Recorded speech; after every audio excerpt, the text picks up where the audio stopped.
माता की रक्षा कौन करेगा? हम करेंगे, हम करेंगे। गौ माता की रक्षा कौन करेगा? हम करेंगे, हम करेंगे। जय श्री कृष्ण भगवान। क्या नाम है जी आपका? मेरा नाम विशाल राघव प्रसाद ताम्रकार है। आज यहाँ आने का कारण? आज यहाँ आने का सबसे महत्वपूर्ण कारण यह है कि 33 कोटि देवी देवता हमारे गाय माता में विराजमान होते हैं। हम पहली रोटी गौ माता को देते हैं। दुर्भाग्य की बात है, आज छत्तीसगढ़ की राजधानी में रायपुर में इश्तिहार आया और उसमें प्रकाशन में यह लिखा हुआ था कि यहाँ गौ माता की नीलामी होगी। ये पूरे प्रदेश के लिए दुर्भाग्य की बात है। यहाँ गौ रक्षक प्रतिदिन जाते हैं और रोकते हैं। ये तो ऐसा हो गया कि यदि ये नीलामी हुई, हम तो होने नहीं देंगे, चाहे परिस्थितियाँ कुछ भी हो। नरवा, गरवा, घुरवा, बारी कहते हैं। जब गौठान बनाए हैं तो नीलामी क्यों? बाद में गौठान का क्या होगा? आपने जिस उद्देश्य को लेकर कार्य किए हैं, आप आधारहीन होते जा रहे हैं। ये छत्तीसगढ़ की जनता कभी बर्दाश्त नहीं करेगी। मैं स्पष्ट कहना चाहूँगा, जब गौ रक्षक अलग अलग जगह में जाकर तस्करों को पकड़ते हैं, बाद में तस्कर क्या बोलेंगे? ये तो हमारे पास लाइसेंस है भैया, नगर पालिका निगम से हम खरीद के लाए। हमको कैसे प्रामाणिकता होगी कि ये ले जाके बेचेंगे नहीं? ये गंभीर विषय है और इस पर मैं चाहूँगा छत्तीसगढ़ में प्रत्येक गौ रक्षक को कि आकर अपनी भूमिका रायपुर में बांधे। यदि ये नीलामी नहीं रुकेगी तो हम उग्र आंदोलन की चेतावनी देते हैं। बोलो गौ माता की जय! बोलो गौ माता की जय! क्या लगता है, इससे पहले कभी भी नीलामी हुई है कि नहीं हुई? अभी तक के तो हम होश हवास में जब तक हैं छत्तीसगढ़ में तो सुनने के लिए नहीं मिला। अब क्या होगा आने वाले समय में? भारत देश को गौ माता के नाम से हर चीज़ों को जाना जाता है। पूर्ण रूप से हमारे संस्कृति सभ्यता को नाश करने के लिए ये जो सुनियोजित तरीका बनाए जा रहे हैं, जिसका हम किसी भी परिस्थिति में सफल नहीं होने देना चाहते। ये बहुत अच्छी बात है।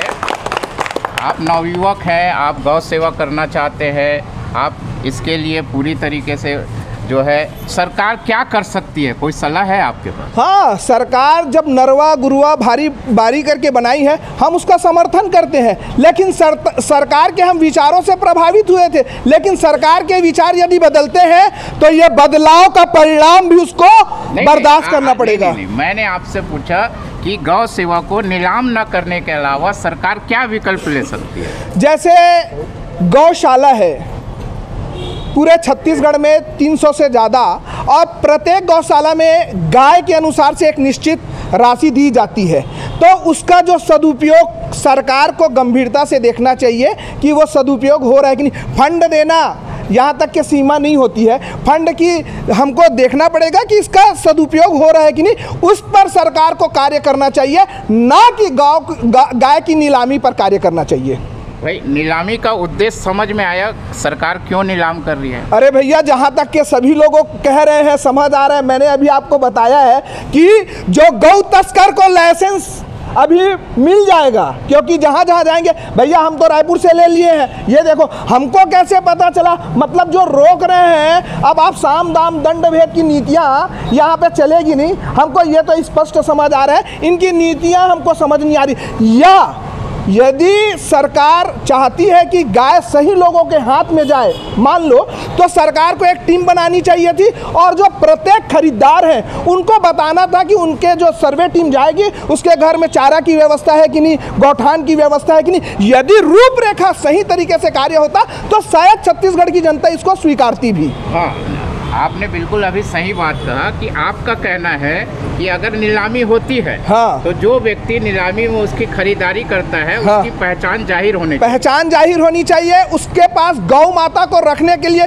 पर्याप्त स्थान होने चाहिए, साधन संसाधन पूर्ण होने चाहिए। तब आप ये सारी चीज़ें करेंगे तो मुझे लगता है कि ठीक है। लेकिन एकाएक ये जो चीज़ें परिस्थितियाँ निर्मित हुई है, ये तो प्रश्नवाचक चिन्ह लगाती है सरकार के कार्यकाल पर। ठीक।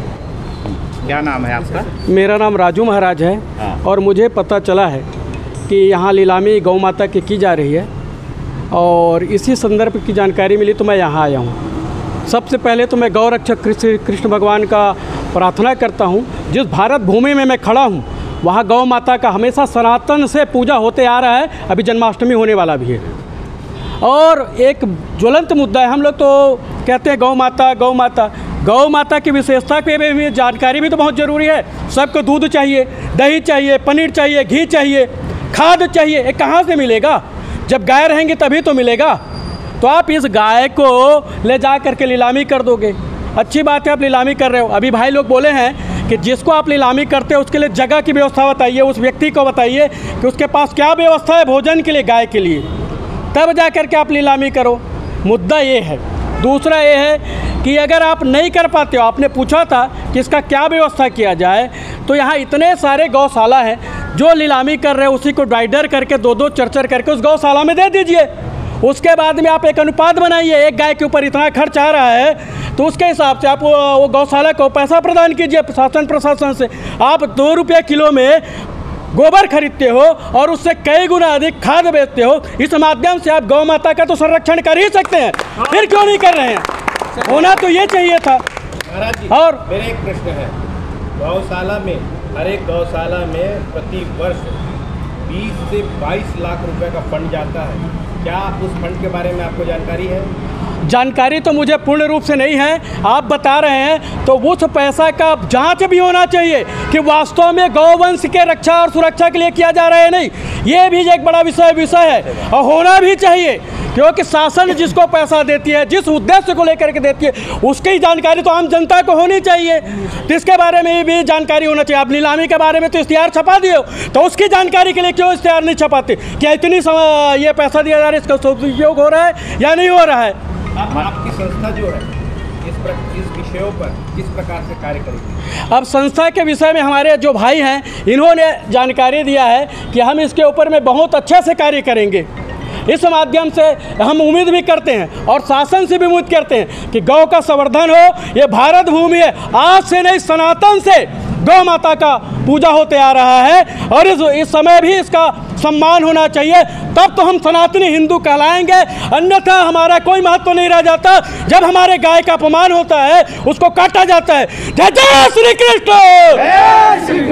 कहना चाहेंगे? मैं सबसे पहले तो यही बोलना चाहूँगा कि ये जो नीलामी हो रहा है ये सबसे ज़्यादा गलत हो रहा है हमारे गौ सेवक भाइयों के साथ, और जितने भी गौ सेवक कर रहे हैं उन सभी के लिए सबसे ज़्यादा गलत बात है, क्योंकि हम लोग दिन रात मेहनत करके गौ माता की सेवा कर रहे हैं, जगह जगह जा कर के गौ माता का ट्रीटमेंट कर रहे हैं, और पता चल रहा है कि वही गौ माता को यहाँ से नगर निगम अच्छे से सेवा करेंगे करके वहाँ ले करके जा रहे हैं और वहाँ पर नीलामी करके गौ तस्करों को बेच रहे हैं।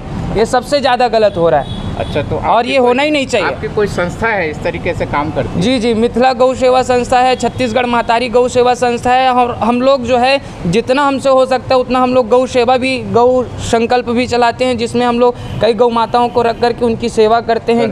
हाँ, तो पंडित जी, अगर सरकार जिस तरीके से आवेदन दे रहे हैं, अगर सरकार कहे कि ठीक है हम इसकी नीलामी बंद कर देते हैं, आप गौ से जितने हैं गौ उसको ले जाए, तो आप लेना चाहेंगे? जी, ऐसे स्थिति में आप उनको पकड़ के ही नहीं लेके जाना चाहिए आपको। नहीं, ये पहली स्थिति में सरकार क्या होता है, जब लवारिस गाय जिनकी वारिस नहीं होती, जब सड़कों पे होती है, दुर्घटना हो सकती है। ऐसी हालत में दुर्घटना से बचाने के लिए सरकार ये करती है। तो ऐसी स्थिति में जब उन्होंने गौठान बना रखा है, इतना फंड इतना फंड लेकर के जब उन्होंने गौठान बनाया, तो गौठान किस लिए बनाया, किस लिए बना है गौठान? ये मैं डायरेक्ट अब भूपेश सरकार से भी इसका मैं वो लेना चाहूँगा, उनसे ही डायरेक्ट मैं सूचना दे रहा हूँ कि आपने जब ये सब बना के रखा है, इतने जगह गौठान आपने बना के रखा है, तो वहाँ गौशाला में गाय क्यों नहीं है? और गौशाला में गाय है तो उसकी नीलामी क्यों हो रही है? जबकि गौ माता दूध देने के लायक नहीं है छत्तीसगढ़ की, और वो जितनी भी गौ माता है उसको कोई नहीं खरीदेगा। मैं सबसे पहले बता रहा हूँ कि उसको तस्कर लोग ही खरीद कर ले करके जाएंगे और उनको काटेंगे और उनको खाएंगे। और ये हमारा सनातन धर्म, हमारा पूरा हिंदू समाज, हमारा गौ सेवा समाज इसको स्वीकार नहीं करेगा। आज यहाँ पर माता की जय। पांडे जी, अब ये पूछना चाहूँगा, ये जो लवारिस गाय हैं, हाँ, क्या इनका पहले कोई वारिस रहा होगा? जी बिल्कुल था। तो जो लोग लवारिस छोड़ देते हैं उनके बारे में क्या कहना चाहेंगे? इसके बारे में मैं यही कहना चाहूँगा कि लवारिस और ये जो गौ माता हैं, तो जो पाल रहे हैं उनके लिए भी ये कोई वो नहीं है। देखिए, उनकी भी कोई गलती नहीं है, क्योंकि सरकार और पूरी व्यक्तिगत जब तक वो काम के लायक थे, हाँ, दूध देने के लायक थे तब तक इस्तेमाल किया। ऐसी स्थिति बाद में उन्होंने छोड़ा, इस पर क्या कहना चाहिए? ऐसी स्थिति में आपकी उन विचारधारा, आप युवा है, मैं विचारधारा जी। जानना चाहता हूँ, हमारे दर्शक भी जानना जी जी, ऐसी स्थिति में उन लोगों के पास, जैसे कि अभी के टाइम में सरकार ने टेक्नोलॉजी लाई है जिसमें वो जो पट्टा बनाते हैं छोटा सा उनके कान में लगाया जाता है, तो अभी के टाइम में उनको स्कैन करके हम लोग उसके घर तक पहुंच जा सकते हैं और उनको कार्यवाही भी किया जा सकता है जी। और अभी के टाइम में जितनी भी गौ माता हैं उन सभी को छोड़ा ही जा रहा है, क्योंकि वो दूध देने में सक्षम नहीं है, इसी कारण उनको छोड़ा ही जा रहा है। अभी के टाइम पे जो बहुत ज़्यादा हमारे सनातन को मानने वाले जानने वाले हैं वो लोग गौ पालन कर रहे हैं, गौ माता की सेवा कर रहे हैं, क्योंकि ऐसी स्थिति में हमें जो है ज़्यादा से ज़्यादा हो सके तो टेक्नोलॉजी का इस्तेमाल करके उन तक पहुँचना चाहिए और उनको समझाना चाहिए और थोड़ा बहुत फंडिंग उनको देना चाहिए जितने भी क्योंकि इतना सारा पैसा आ रहा है वो कहाँ जा रहा है, सबसे पहला निवेदन। हाँ, सबसे पहला मुख्य बात यह है कि हाँ। सरकार को चाहिए जी जी। कि अगर इसके नाम से कोई संस्था बना हुआ है जी जी। सरकारी, तो गौ सेवक को गोठान में रख के उसकी सेवा सरकार को करनी चाहिए। जी, और ये न्यूज़ के माध्यम से मैं ये भी बताना चाहूँगा कि हमारे प्रीतम भैया है जो कि ये पीछे खड़े हुए हैं, हमारे ये योगेश पांडे जी हैं, हमारे भैया जी हैं, लव कुश भैया जी हैं, साथ में हम लोग मिल कर के सेवा करते हैं। बड़े बड़े नेताओं के घर में वो बुलाते हैं हमको कि यहाँ पर ऐसी ऐसी गौ माता पढ़ी, लेकिन 1 रुपये भी गौ सेवा के नाम पे वो हमें नहीं देते। हमें अलग से फंडिंग करनी पड़ती है, लोगों से मांगना पड़ता है, और कभी कभी स्थिति हमारे पास ऐसे भी आ जाती है कि हमारे पास खुद का पैसा नहीं होता उनकी सेवा करने के लिए। तो ऐसे में हम सरकार से निवेदन करेंगे कि आप जी प्रश्न आपसे पूछ रहा हूँ। जी जी बड़े बड़े नेता जी। लोग जो आपको बुलाते हैं जी। और आप उनके घर के पास जाते हैं और जी। गौवंश जो वहाँ पड़े हुए हैं जी। चित्त विचित्त स्थिति जी। में आप उठा करके उनकी सेवा करते हैं और उनको चलायमान करते हैं। जी जी। ऐसी अवस्था में ऐसे नेता आपको मदद नहीं करते हैं तो इस विषय पर आपका क्या मनोदशा बनता है? मेरा ये मनोदशा बनता है कि तुम्हारे नेता होने से कोई काम का नहीं है। आप इतने बड़े नेता होकर के जो गौ सेवकाएँ हैं उनकी मदद नहीं कर सकते, उनका हेल्प नहीं कर सकते, क्योंकि आपके पास देखिए आप अपने घर से पैसा नहीं देंगे, आप पैसा देंगे सरकार का पैसा देंगे, तो आपका फ़र्ज़ ये बनता है कि जो गौ सेवकाएँ हैं उनका आपको सहायता करना चाहिए। और आपको मतलब जानकारी भी पड़ जाए कि यहाँ पर गौ माता की सेवा हो रही है, तो जो आ रहे हैं जो बात कर रहे हैं आपसे गौ सेवा के निमित्त, हमारे प्रीतम भैया कितने सारे नेताओं के पास जा कर के बात कर चुके हैं। और सरकार का देखिए, मैं इस बात को स्पष्ट रखना चाहूँगा कि सरकार लोगों का ये मानना है कि जितने भी गौ सेवक हैं वो उनके समिति प्रचार समिति में आ जाए, और उनका ये कहना है कि जितने भी गौ सेवक सेवा करने आते हैं जिनका अच्छा नेटवर्क है वो हमसे जुड़ेंगे तो हमारा प्रचार बढ़ेगा। देखिए सरकार हमें इस तरह से भी लेती है, इस्तेमाल कर रही है। इसी कारण हम गौ सेवक अलग हो करके जो है सरकार के ऊपर एक बार पूरा नियंत्रण करना चाहते हैं कि हमारे धरती पे जो जगत जननी गौ माता है उस गौ माता का संरक्षण हो, संवर्धन हो। ये मोदी सरकार, भूपेश सरकार, जितने भी सरकार है, चाहे भाजपा हो चाहे नेता, कोई भी नेता हो, उनसे मेरा निवेदन है कि हमारी जगत जननी गौ माता का संवर्धन हो। गौ माता की जय, बोलो सनातन हिंदू धर्म की जय। परिचय दे। मेरा नाम तुषार पांडे है, मैं रायपुर छत्तीसगढ़ से हूँ। मिथिला गौ सेवा समिति नाम की हमारी संस्था है जिसका मैं संस्थापक हूँ। जय श्री रामचंद्र की जय। आज के इस मुद्दे पे क्या कहना चाहोगे? देखिए, आज का ये जो मुद्दा है, ये मुद्दा तो बहुत ही गंभीर मुद्दा है और चिंताजनक मुद्दा है, क्योंकि हमारे गौ माता के ऊपर नीलामी की बात है। मैं छत्तीसगढ़ युवा हिंदू महासभा प्रदेश अध्यक्ष दीपक साहू और हमारे छत्तीसगढ़ गौ सेवा महतारी जो संस्था चलाते हैं प्रीतम साहू जी, जो हमारे प्रदेश में संगठन मंत्री भी है हिंदू महासभा से, आज हमने जो है आयुक्त महोदय जी को नगर निगम में, रायपुर नगर निगम पे हम लोग निवेदन दिए हैं, आवेदन किए हैं कि भैया कल जो 1 तारीख का नीलामी है उसे रोक दिया जाए, अन्यथा हिंदू महासभा और छत्तीसगढ़ महतारी की तरफ से उग्र आंदोलन किया जाएगा। क्योंकि अब उसके बाद जो उग्र आंदोलन होगा उसकी जिम्मेदारी स्वयं प्रशासन और शासन होगा। जी, और पूछिए कुछ सवाल आपसे, मेरे से मतलब पूछिए। और सवाल तो ये है कि गौ सेवा आयोग को जानते हैं आप? जी बिल्कुल जानते हैं, जब हम हिंदू महासभा से हैं तो हम बिल्कुल हर एक चीज़ बिल्कुल देखे हैं। सदर बाजार में है ऑफिस इनका। उस ऑफिस में कभी विजिट किए हैं कि ये गौ सेवक नाम से जो आयोग चलाते हैं तो ये गौ सेवा करते हैं कि नहीं? देखिए, गौ सेवक तो हमारे भाई प्रीतम साहू करते हैं। हमारी देखो हर चीज़ की अलग अलग भूमिका होती कार्य करने की। मैं हिंदुत्व में काम कर रहा हूँ तो भाई हमारे गौ सेवक में काम करे। संस्था तो एक ही हिंदू महासभा का, तो हमारा सबका कार्य बटा हुआ है। जो शासकीय गौ सेवा आयोग है, जी जी, तो उसकी बात जो कि हाँ। 2003 से छत्तीसगढ़ में चल रहा है, जहाँ पे हर साल करोड़ों रुपए की फंडिंग होती है, जी जी, गौ सेवा गौशाला के नाम पे। जी जी, उस ऑफिस के बारे में जानते हैं आप? जी बिल्कुल जानते हैं, और हमको ये भी जानकारी है कि सरकार प्रतिवर्ष 20 से 22 लाख रुपए एक एक गौशाला को देती है और 300 से ज़्यादा छत्तीसगढ़ में गौशाला है। तो मैं सरकार से पूछना चाहता हूँ, जैसे नीलामी हो रही है तो ये नीलाम करके किसको बेचेंगे? तस्कर को, और तस्कर को बेचेंगे तो फिर वो जरूर गौ माता को काटेगी, और काटेगी तो हिंदू समाज और सर्व हिंदू जो हमारे भाई है वो बिल्कुल बर्दाश्त नहीं करेंगे। हम गौ माता के लिए उग्र आंदोलन करेंगे, रोड में उतरेंगे, और ज़रूरत पड़ी तो हम अपने सीने में गोली भी खाएंगे और डंडा भी खाएंगे। हम आप यहाँ तक क्यों जाना चाह रहे हैं? क्या कहेंगे प्रीतम जी? सभी को गौ प्रणाम।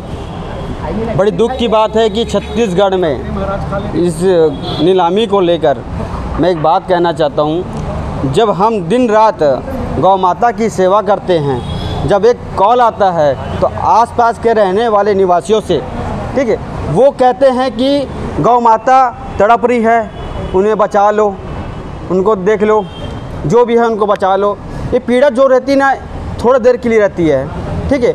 इलाज करने के बाद उनको ना रोटी देते हैं ना कुछ देते हैं।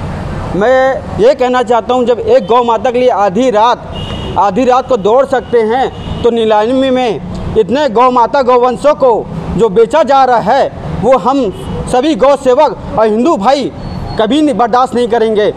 आप बघेल जी को कहना चाहता हूँ कि जितने गौठान बनाने के बाद आप उनको नीलामी कर रहे हैं, और उनको नीलामी करने के बाद आप तस्करों को बेचेंगे, तो जगह जो गौठान है वो खाली रहेंगे, तो उनको किसके लिए काम आएंगे? आप ये बताइए मुझे। इतने गौ सेवकों का अपमान, इतने हिंदुओं का अपमान, गौ माता को गौ माता मानते हो तो इसको निरस्त करे। मेरा कहना ये है कि रायपुर में ही नहीं, पूरा प्रदेश में इसका प्रतिबंध होना चाहिए। अब मैं आप सभी से निर्देश करता हूँ और कि आप सभी का सपोर्ट और सहयोग चाहिए कि प्रतिबंध हो सके।